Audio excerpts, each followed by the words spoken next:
Hey, everybody, welcome to the Santita Jackson Show here on AM 950 Radio, the voice of progressive Minnesota.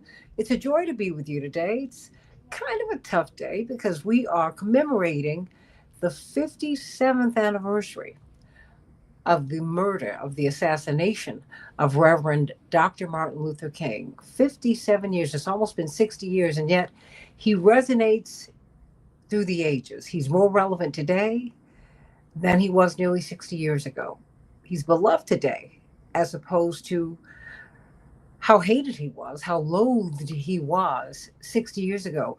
He had been a controversial figure, to be sure, but it was when he took on the military industrial complex, when he took on the Vietnam War.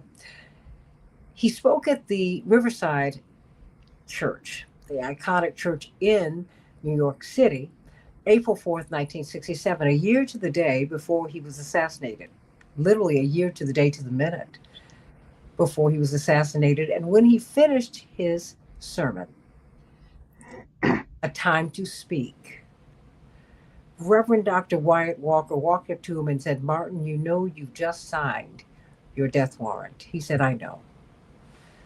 But he knew that it was the right thing to do.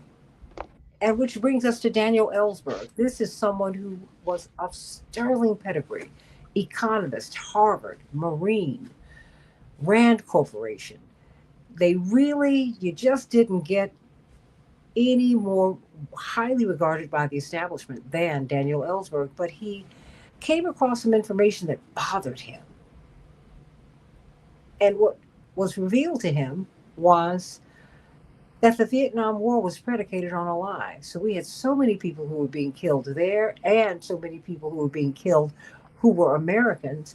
And he decided to do something about it. And boy, oh boy, he took on the establishment and they tried to destroy him. And yet he resonates through the ages.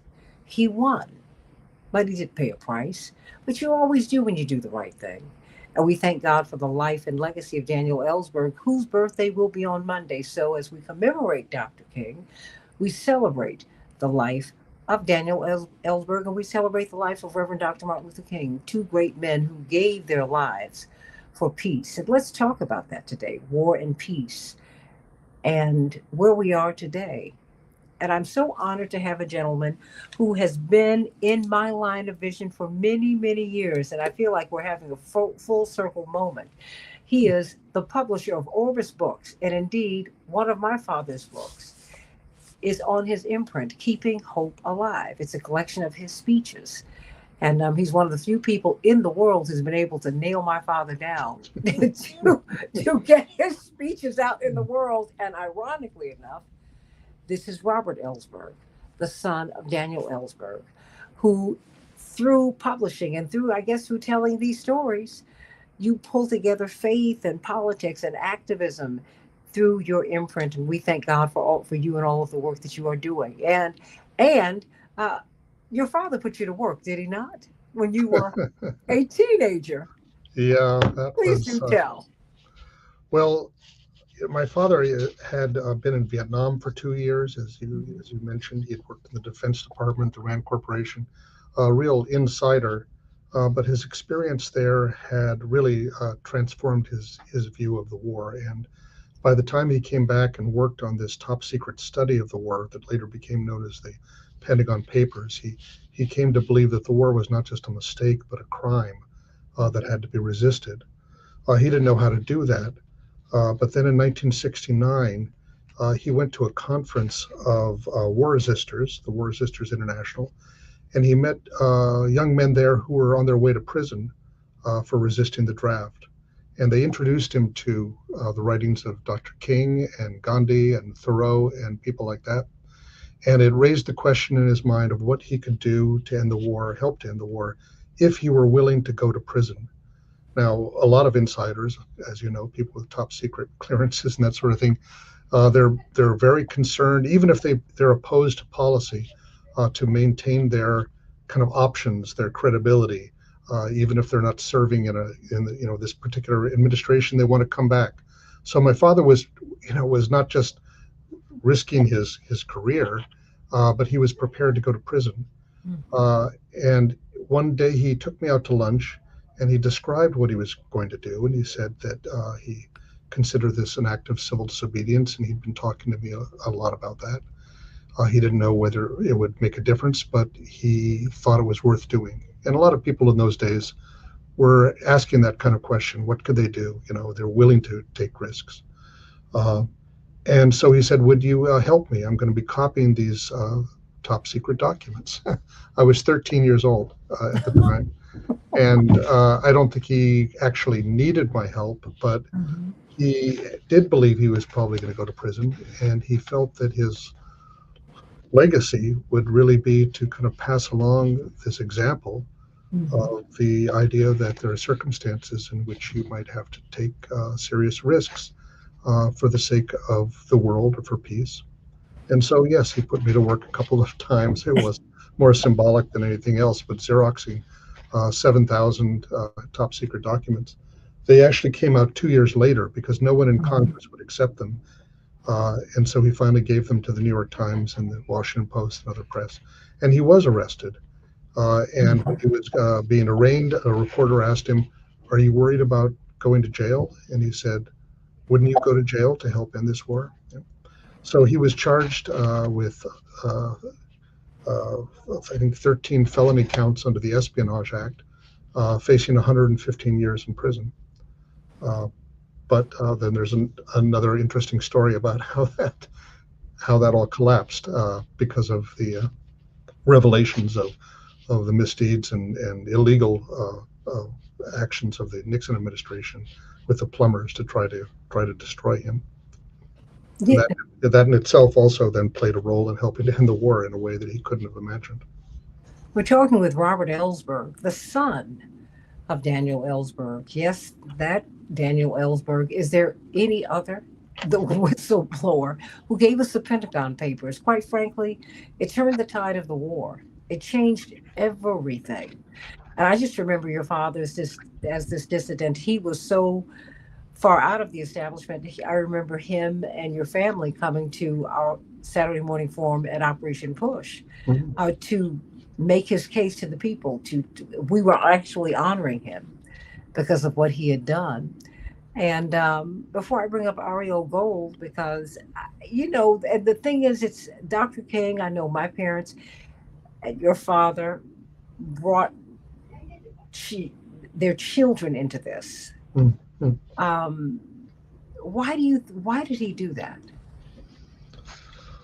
Well, as I said, I think that he had felt that he had learned some very important lessons relatively late in his life.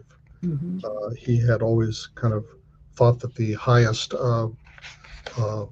calling that a public servant could have would be to serve the president and to be a loyal member of the administration.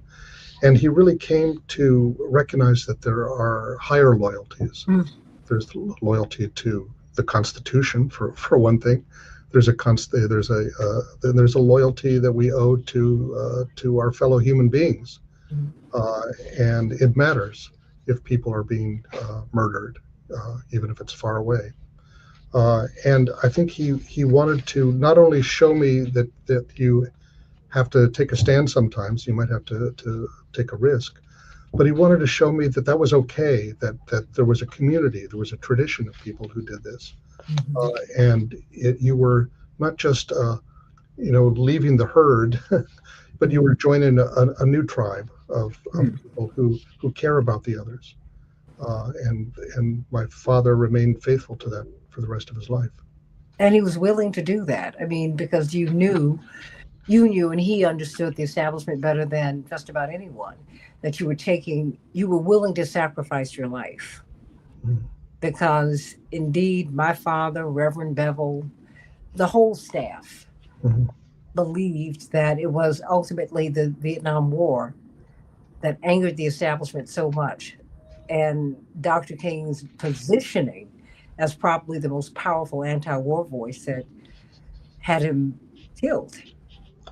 My And father was very, very affected when he read and learned about Dr. King's speech at Riverside Church. mhm. And in fact, he quotes from it on the very last page of his second volume of memoirs, which is about Yes. called the Doomsday Machine, about the Hmm. threat of nuclear war.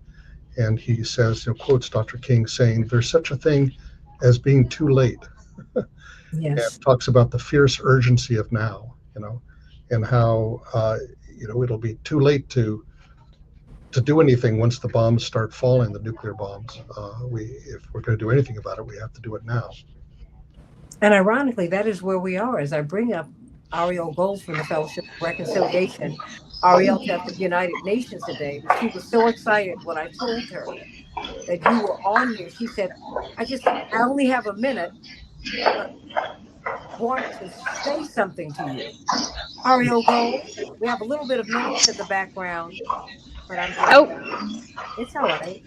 yeah, it might just I can hear it in my earphones. Oh, okay. Um, the noise, but let me see if I can take them off, and if that No, we helps. got you now. It's great. But It's oh, great. okay.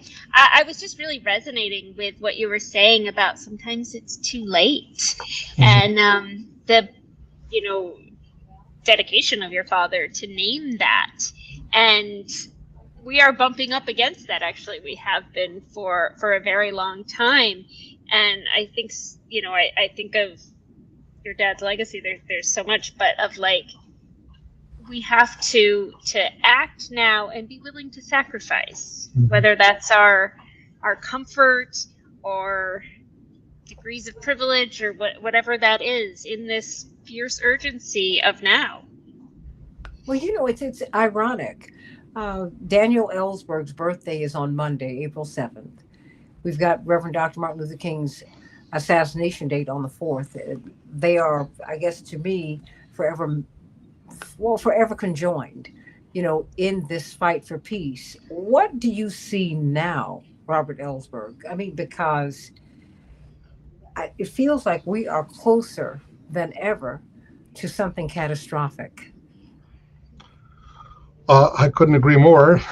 And aside from the anniversary of my father's birth coming up, June 16th will be the second anniversary of his death. Hmm. He was dying. He said, "I feel like I'm leaving just where I came in," because he was in the Pentagon during the Cuban Missile Crisis when we came so close to blowing up the world, and Mm. he felt we'd never been as close again as we were just 2 years ago. And he actually thought that the first use of nuclear weapons in war since 1945 might occur before he died. He was dying of pancreatic cancer.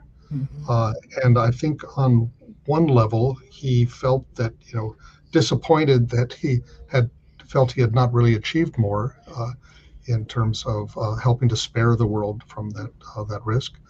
Though he had, I think, the satisfaction of knowing that he'd done everything that he could, and he had trust that he would pass along that mission to others who would carry it on. But he said, "I foresee uh, nothing but darkness at this point," because he was not an optimist. I said, "No, you're not. You're a catastrophist." He always foresaw the worst, and but that all might have been realistic, and that was just when we were dealing with war in Ukraine before we had the war in Palestine and Gaza, and we had the now the likelihood of wide scale nuclear proliferation and the kind of any sort of stability in the kind of world order uh, and diplomacy and anything like that sort of seeming to fall apart into this new era of great powers. That's Trump's kind of view of the world that he shares with Putin, and it couldn't be more dangerous. Not to mention the fact that makes it, that we've got this at the same time as we're dealing with, uh, utter rejection of any efforts to try to deal with climate change. That's considered a hoax. We're going in full speed in the opposite direction, and the incredible wounds and violence that are being inflicted on the poor through the rule of the oligarchs. So my father, toward the end of his life, was always writing about or thinking about the fact that just the change of policy is not enough, And I think in a way that Dr. King and certainly your father would I think agree with, that what was needed was a deep kind of moral conversion. And the question is whether we had time to achieve that or whether we were capable of that. He had hope and he lived in hope. And he said that he was a person of hope because he wasn't just optimistic, but he believed in living hopefully, doing hopeful things. Well, I wonder as I bring on attorney Mark Fancher, I told you everybody wants to see you Oh, today. Robert Ellsberg. He is brilliant lawyer, civil libertarian, and an author, and a great social critic. I think in the highest and best tradition of that. He has some books in him that you need to publish. I'm going to connect the two of you after the show. Um, because, I mean, I love the Orbis print because I think that your standards are so high. And we have got to put faith back at the center of our lives. I mean, we have people who really, I just, I don't think that they believe in God. I don't think that they believe in the highest good because I'm looking at the way people are casually discussing nuclear war. mhm. They're casually discussing war. You've had 1 million people who've been injured and killed in the Ukraine. I mean, that's not inconsequential. We're bombing a country, Yemen. This is a poor country. And the story that they're not telling is that they're trying to stand in defense of the Palestinian people. And they're being wiped out every day. People are starving in the United States of America. We're wiping people out every day. It's a little softer, but it's the same thing. I mean, I mean, where do you, how do you think we get there? Because we do need a moral conversion. I think it's possible. I hope it's not too late. And I certainly want you to answer that, Robert Ellsberg. And I certainly want Mark Fancher and Ariel Gold to chime in because I think it's possible. I'm just the people who are in charge, who have their hands on the levers of power. They don't want to move in that direction, but people have to move in that direction. Robert Ellsberg, we do. We have to do that. I think that my father would have been very inspired by the filibuster or the speech that Cory Booker Yes. offered the other day, because it was exactly the kind of example that he always was urging that people take the next step or take a more radical step and take a risk and lay it all on the line when things are as urgent as they are, with the idea that a speech is not going to change everything. But that he always said that courage is contagious. It was a young man at this conference that my father attended giving a speech where he happened to mention that he was going to be going to jail to resist the draft. And here my father's sitting in the back of the room, and it just hit him like an axe, and he just cried for half an hour because he said that our country is eating its young. But here was this young man. He didn't have access to top secret documents. He wasn't an insider. He wasn't, didn't have any special influence. He was offering the one thing that he had, which was his freedom, for the sake of not because he was offended that the government was telling lies, but because the government was killing people, and he wanted to do whatever he could to stop that. And we all have to think about in our own context, whatever we all have different capacities. But here, this guy, he gave a speech, and it happened to inspire my dad to do what he could do. And I think that Cory Booker gave a speech, and I really pray and hope that it will inspire other people to do that. And as he said, this is not a matter of left or right. It's a matter of right and wrong. And where is the soul of America? And what are we going to do to redeem that?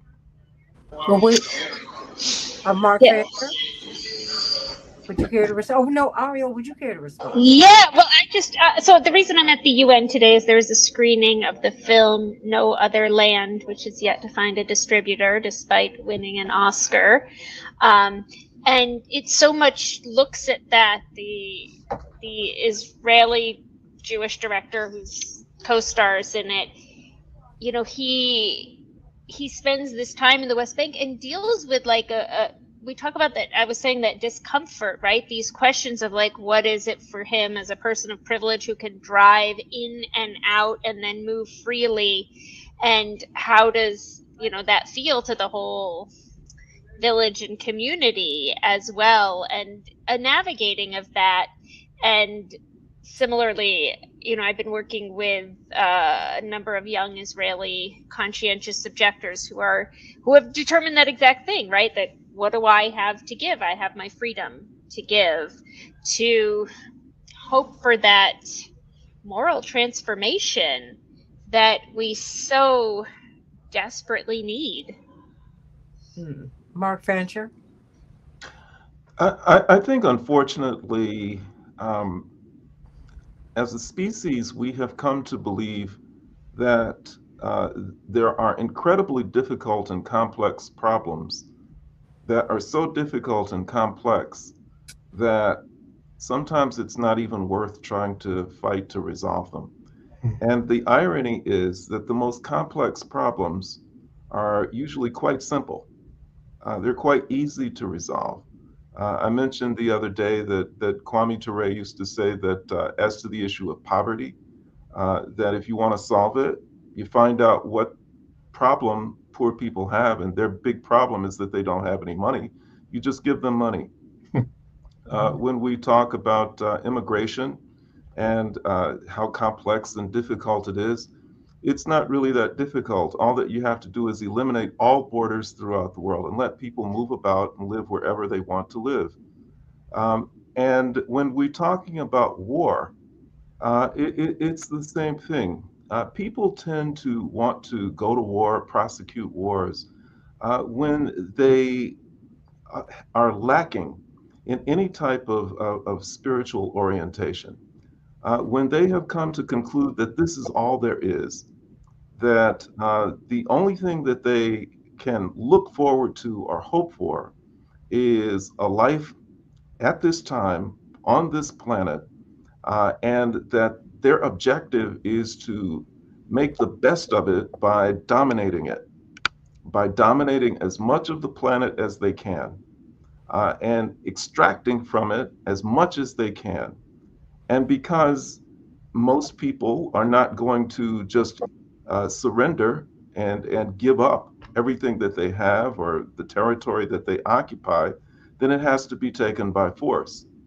Uh, the simple answer to that issue is to look at the way traditional societies, the indigenous peoples of the Americas in particular, lived, where they didn't think in terms of owning territory or owning land. They understood that the planet was here, it is here for all of us to enjoy. We take from it what we need, we share what it has to offer, and we live together in peace and harmony. And these are concepts which are alien to those who are inclined toward violence and war, because they don't believe in anything else. They only believe in what they have right now, what they can achieve. And it's a dangerous way to live. It's a dangerous state of being. And ultimately, it's an unfulfilling way to live, because when you are dependent upon using military might and force in order to get what you want to get, then you live in constant fear that somebody is going to come back after you using force, using weaponry, using power in order to take it back from you. And what kind of happiness can you achieve in that way? So I know that this all seems very utopian to many, but and I don't exist in that way. I understand the realities and the limitations of the spirituality of people who engage in this type of conduct and who have that type of a mindset, and I deal with it appropriately. But my point is that it doesn't have to be that way if people were inclined to have a different way of thinking and to have a spiritual orientation. Robert Ellsberg,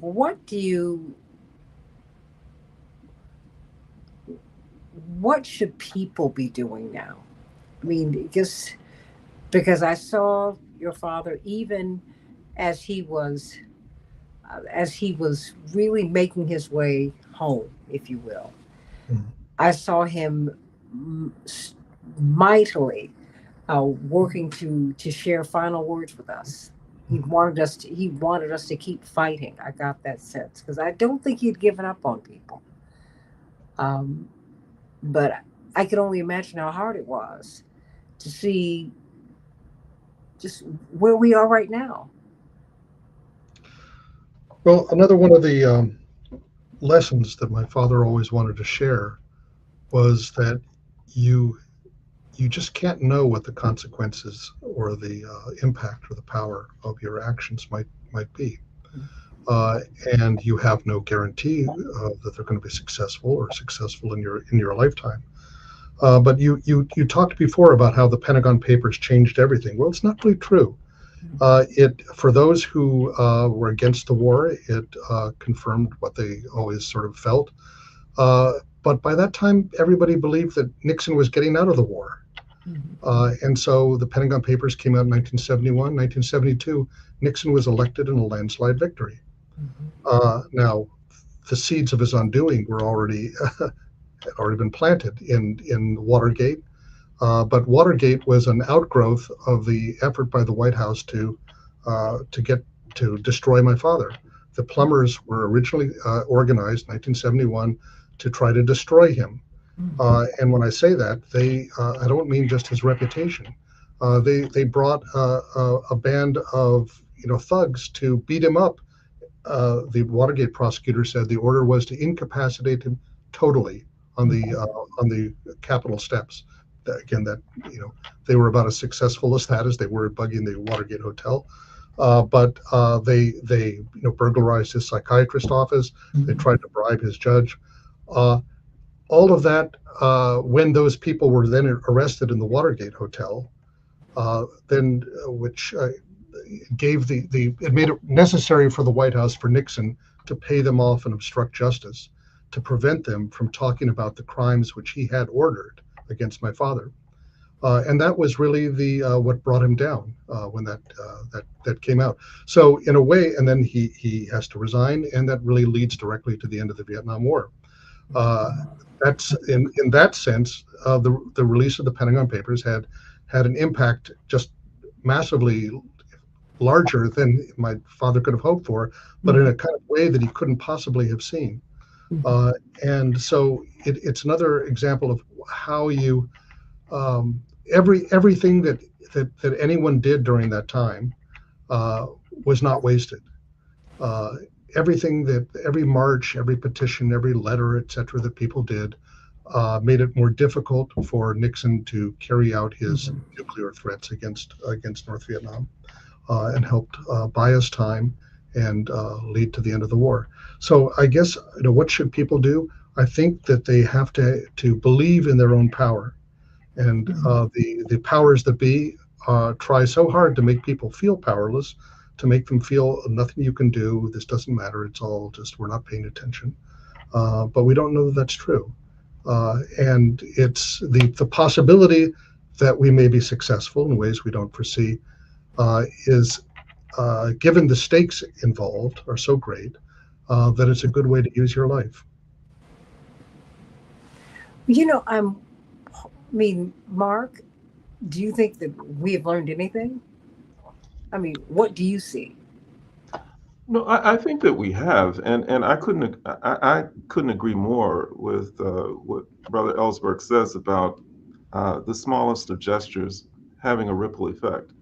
And I think that God has made it clear to us that that's all that He expects of us, is that we don't have to come up with the master plan for how to save the world. He's already got that.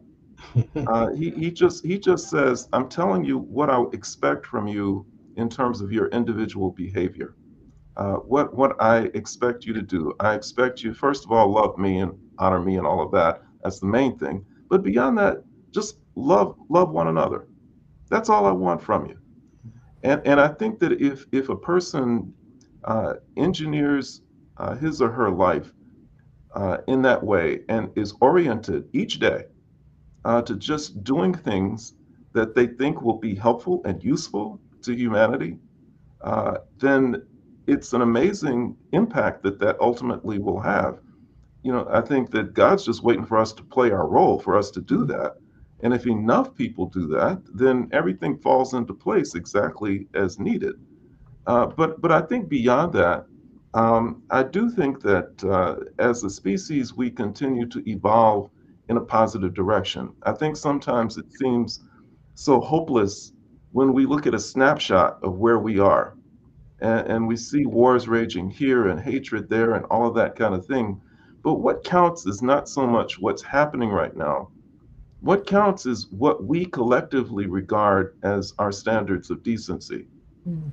And there are certain things that, 100 years ago, 200 years ago, were regarded as not only acceptable, but as virtuous. Slavery was regarded as, actually humane, because what you're doing is you're taking these savage and cannibalistic people, out of an environment where they can now come and they can be in close association with people who are civilized. And so that was regarded as something that was virtuous. Child labor was regarded as perfectly acceptable.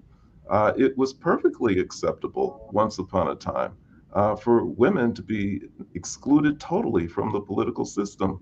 Uh, all of these kinds of things have over time changed in terms of how people regard them.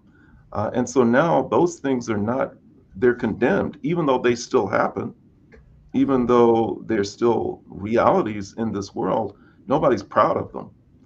Nobody brags about them or says that there's something that's good. And in particular, when you look at the Vietnam War and everything that Daniel Ellsberg and others did, that really was marked a major change in terms of what the US government is capable of doing with respect to the use of its military forces, around the world. A line was drawn once the resistance to to the Vietnam War was so intense, so that after that, it's not that that ended the use of the military for imperialist purposes and for purposes of imperialist intervention around the world, but it made it much more difficult for the US government to do it. Now, if they wanted to do it, they had to come up with a rationale beyond, well, the communists are coming. They had to create these phony crises that would justify them going in to do it. Or in some cases, they couldn't even do it at all. And they had to use proxies in order to do their dirty work for them while they hid behind them and reaped whatever benefits they thought they could reap from doing that. Because the US public just would no longer stand for it. A line had been drawn. So I think that we continue to make incremental progress. Sometimes it's in ways which are not obvious, sometimes in ways that are imperceptible. But even in my lifetime, I can remember, and I think we all can, how in our youth there were right-wing forces in this country that would stand up with a straight face and defend apartheid in South Africa, Mhm. and say that this was the last line of defense against communists taking over Africa. That whatever they may be doing, it was far better than having communists come in and take over South Africa. And so they defended an apartheid regime, you know, with great energy and with great fervor. But now you won't find anybody who will stand up and defend apartheid except maybe Elon Musk. That part. That part. He wants to bring the Afrikaners here because they are a persecuted people. And there's a carve out with the State Department for them. Unbelievable. No, it's not unbelievable. I think it's wholly consistent. I promised you I would only keep you for a few minutes. You can stay as long as you wish, Mr. Ellsberg. I'm just honored to have you. Um, and so anytime you have to jet out, just let me know. But I do have one more question for you at least. Okay.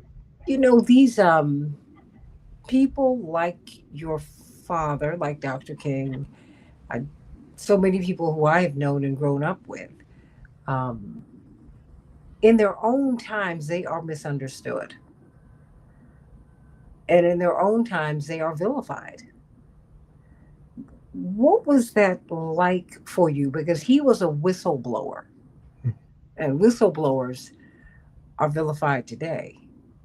Even Mm, though the Chelsea Mannings, the Edward Snowdens, the Julian Assanges, they all they do is uncover crimes, the mm, injustices, the things for which they are honored and celebrated down the road. mm. But as you know, as Bobby Blue Bland saying, further on up the road. But right as for it in real time, that is not the case. What kept your father going? What kept your family going? What's kept you going? Because in your own way, you've continued on in that tradition. Well, I can't say that I personally paid any price like that. I've been pretty fortunate. And my father lived to see his reputation, I think, vindicated. It wasn't. It was hurtful to him when people would call him a traitor, because he said, well, this country was founded by traitors who stood up against a monarchy and stood up against a Mhm. king. For the sake of something else, that all everybody who has promoted change has often kind of betrayed their own class or their privilege. They betrayed, whatever they've been taught about the protecting the status quo that can't be changed, which is blessed by God, or is by divine right. And so that didn't bother him that much. He felt that he felt that he was a patriot, in the sense that he loved this country, and so he wanted to free it from its violence and crimes and iniquity. And he felt that he had a common cause with many other people who had done that over the ages in different ways. And people like your father, he was very proud to come to the temple there and speak, and he was very proud to have met Rosa Parks and Mhm. Coretta Scott King and others from the civil rights movement. And he was a great student of kind of dissent, protest, and history, and what it had achieved, and also the question, what enables certain kinds of people to disobey, to step out of line like that Mhm. and accept risks, because it when you talk about whistleblowers, for instance, it is still a very exceptional thing. Until Chelsea Manning and Edward Snowden, after decades after my father, was very few examples you could pick. Now they paid a very high price personally. Mhm. My father was put on trial, faced 115 years in prison, but he didn't actually end up in prison. So he was remarkably fortunate in that way. He got to live on, to devote himself to trying to warn the country about the world about the dangers of nuclear war. Um, but again, as I say, that he felt at the end of his life, when he was dying, he sent this message to his friends and comrades in the peace movement, saying that he was okay, leaving, knowing that there were people who would carry on. Mhm. And he said, I hope at the end of your life you will feel as much joy and gratitude as I do now. Robert Ellsberg, the son of Daniel Ellsberg, the publisher of Orbis Books. Indeed, one of my father's publishers, keeping hope alive. Thank you for being one of the few who made him collate some of these speeches. Yes, I'm very glad to do that. Very proud to do that. Well, and thank And you because I thank asked. you for inviting me today, and very glad to meet you, Mark, and Ariel. Likewise. And I'm going to connect the two of you because he has a lot of things to say, and I think you would find great interest in one another. well, thank you. You can connect us. I actually am going to have to leave, but Thank you. I want to thank you very much for this invitation. I've really enjoyed this conversation. Much So, love and many blessings to you, and happy birthday, Daniel Ellsberg. yes, absolutely. Thank you very much. Of course. Bye bye. Bye bye.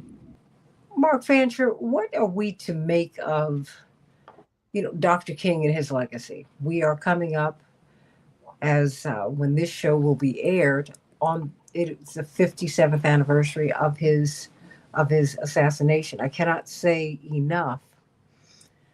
Um, and yes, you should Google Daniel Ellsberg, Paula, uh, because Daniel Ellsberg is one of the great patriots in our history. And he was a scholar, came out of Harvard cum laude, an economist, a Marine, Rand Corporation, sterling establishment credentials, and yet he came across information that convinced him that the Vietnam War was not just wrong, but that it was criminal. And so he became the whistleblower. And it cost him greatly in real time. It cost Dr. King greatly in real time to oppose the war, the military industrial complex. Think about this, everybody. He was killed a year to the day, to the minute mark, that he announced his opposition to the Vietnam War. Reverend Dr. White Walker said to him at the end of his speech when he was coming out of the pulpit at Riverside Church in New York City, he said, "You know, you signed your death warrant." He said, "I know." Such is the life of a prophet, such is the life of a whistleblower. And in real time, he was loathed. At the end of his life, he could barely get in black pulpits, Mark. I mean, we see him now, and I'm like, oh my gosh, that's the man my parents went to work for. you know, I mean, people ask my father now, what was it like to work for Dr. King when he asked you to come and work for him? He said the line was not very long. It seems like we don't really understand him today, Mark. Oh, we don't, and it's an age-old problem. There were you can look in the Bible where they talk about the observations of how humanity treats prophets. Mm. That as prophets are condemning society, condemning wrongdoers, then they're vilified, they're demonized, they're punished, and sometimes they're put to death. But after they're gone and they're safely in the ground, that's when all of a sudden they're elevated to hero status. They have to be gone before, and they have to be safe before society is prepared to say, "Oh, what a great man he was! What a great woman she was!" Uh, because then they know that those same people that they're now praising, if they were alive, are unable to point a condemning finger at them for what they're continuing to do. All of the things that they condemned, many of the people continue to do those things, and they know that if they were alive, that they would still face the wrath of whoever the prophet might have been. And certainly Dr. King was a prophet in the sense that he understood what his duty was to God and to humanity. And he was totally and completely honest. He was unwilling to compromise principle whatsoever, even if doing so would have meant that his personal interest would have been enhanced, that he would have been able to increase his own personal stock. He never did it. And he could not be corrupted. He could not be intimidated. He could not be frightened, even though obviously he felt the same emotions that we all feel, that he felt fear. He felt all of the terror that you would expect someone to feel if they've got mobs of angry white people threatening him and killing, trying to kill him. If he's receiving threats and blackmail attempts from the FBI and from the federal, if he's facing the prospect of long prison terms, certainly he experienced all of that emotionally, but he understood on the most basic level that I've got to overcome all of that. I have a duty to God and to my fellow human beings to overcome it and to do it what I have to do. And his great crime was that he did not follow the script. What was understood at the outset of the civil rights movement, after Rosa Parks uh, inspired boycott, came to an end, and they got the first victory in Montgomery. And it triggered, along with the sit-in movement and other things, this revolution of sorts that was seeking civil rights, was that those with power in this country were going to benefit from it as much as the Black community was going to benefit from it. Because Jim Crow segregation had been something that bothered certainly the commercial class. Yes, you were keeping people separated by race, but you were also separating their money. That you were limiting a market that could be available to white merchants and to white business people and major white corporations. And so that by integrating, you made it possible for those who already had lots of money to get even more money from an untapped market. And so, therefore, it was a good thing in their eyes that Dr. King was trying to break down the segregation system, the Jim Crow system. It was a good thing. And so they did everything that they could to support and encourage him, so that he received a fair amount of favorable press coverage. Whenever the movement sought to use the media to its advantage by demonstrating the contradictions of segregation and the brutality of racism, then the cameras were there to record all of it. They were able to put the cameras on Dr. King when he was in in the midst of his most eloquent moments, so that it inspired a nation, at least the people in this country who were people of goodwill. And so he had a really good thing going. Everybody supported him. He was a hero. Everything was wonderful. But then Dr. King began to recognize the contradictions of the system. He said that it's more than just this race thing that I've been working on. It's not enough that I'm going to be able to open up the lunch counters if people are unable to afford to go in and to buy food at those lunch counters. That's a problem. And it doesn't make sense to me that I'm going to make it possible for Black youth to have access to universities and colleges that had been unavailable to them if so many of these Black young men are going to be shipped off across the ocean to die in a war that really makes no sense from the standpoint of real people. And what about the fact that they're going to war? They're going to war against the people who are fighting for self-determination. Vietnam had been the target of attacks by not just the United States, but by the French and by a number of other countries. And they had been fighting and fighting and fighting just for self-determination. And the only reason that the US was going to war was because it was engaged in an ongoing process of trying to establish spheres of influence around the planet in their contest with the Soviet Union. It was part of the Cold War. The Soviet Union was trying to lock down certain regions of the world. The United States was trying to lock down more regions of the world for purposes of colonization, exploitation, and imperialist expansion. And so Dr. King said, this is unjust. So war, poverty, racism, these are three things that just don't go together, at least not from our perspective, and all of them must be overcome. And so he began to speak against them. And once he began to speak against them, the attitude toward him changed radically. All of these multinational and major corporations that were looking to benefit from his work, trying to break down segregation, now said, whoa, wait a minute, now he's getting into areas that he really shouldn't be in. He's talking about radical redistribution of the nation's wealth to eliminate poverty.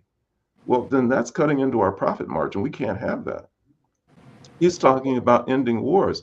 Well, what does that mean for us in terms of our contracts with the Pentagon for supplying the military with all of its weaponry and for our access to resources overseas that we need at cheap prices in order to increase our profit margins? He's disrupting a good thing here, and we can't have it. And what is never spoken about is the fact that his final campaign, the Poor People's March on Washington, was something that uh, was never really understood by Mhm. people who really didn't know the plans for it, because it really was, in a sense, a plan for revolution. It was. Because what he did is he had been organizing just black people in the South. What his plan was to go and to organize people in Latino barrios, uh, black people in the Mississippi Delta, indigenous people on the reservations, people who were in Appalachia, Mhm. people all over the country who were dealing with poverty. And he was going to bring thousands and thousands of them to Washington, D.C. for the purpose of taking over the government. That's right. Uh, they were going to have all of these poor people sitting in congressional offices on Capitol Hill, demanding an economic Bill of Rights. And they anticipated that the response from the senators and from the Congress people would be, well, okay, I mean, you want that, but before we do that, first we'll have to draw up some legislation. We'll have to send it to committee. There'll have to be markup. We'll have to have hearings. We'll have to do all of these things. This could take a very long time before we even begin to see legislation that provides an economic bill of rights. And the Mhm. response of the people was, well, we'll wait. We'll just sit right here in your office and wait until you get it done.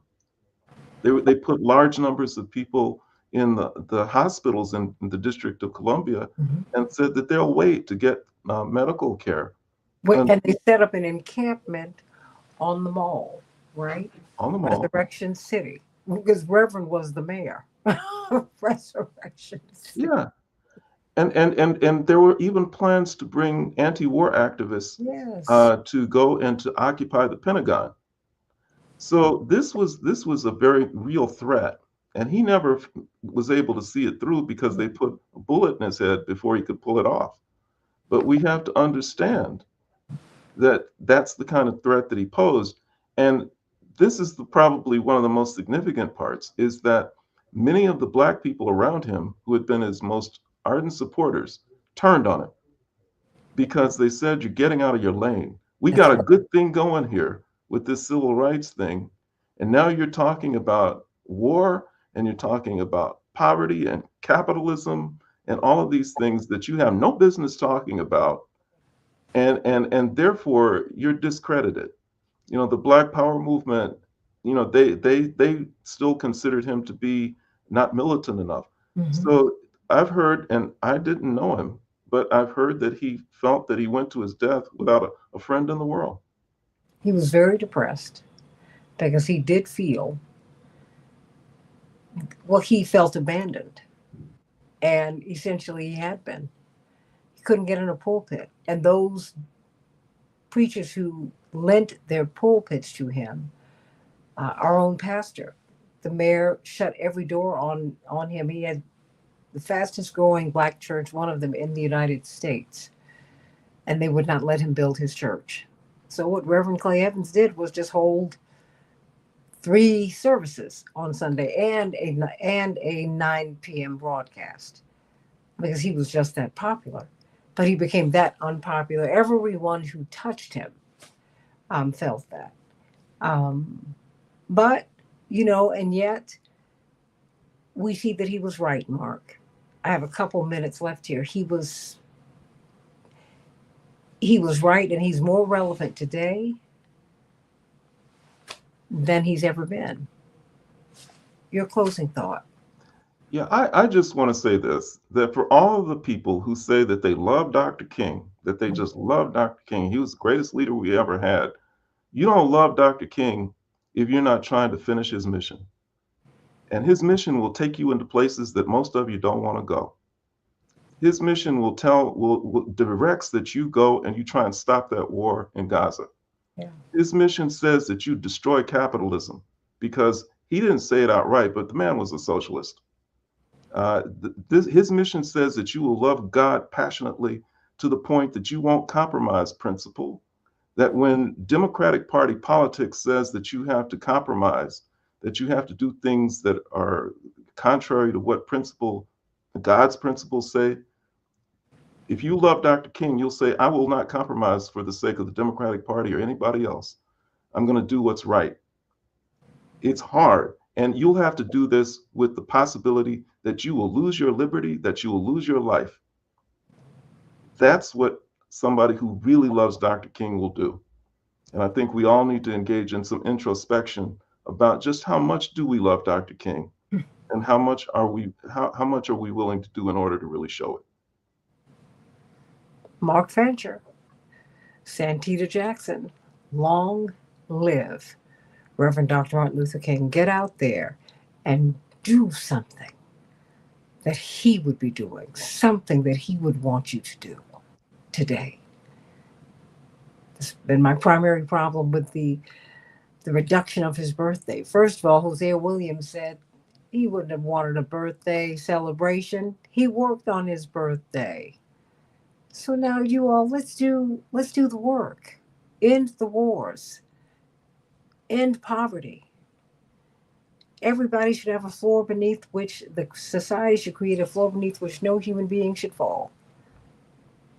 Save the children and save the parents of the children.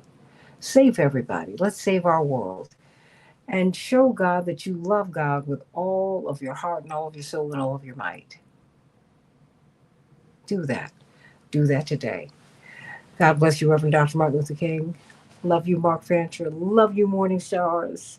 Paula, Robert, Bernadette, Andre, all of you, Hannah from South Carolina, Mildred, Mike. Love you, love you, love you, love you, love you. Roni, how you doing? And just love you, love you, love you, love you, Bernadette. May God bless you. In the next hour, we're going to be talking about these tariffs. Boy, the stock market took a hit. What does that mean? What's going on? Back with more of the Santita Jackson Show in just a moment. Here on AM 950 Radio, the voice of progressive Minnesota.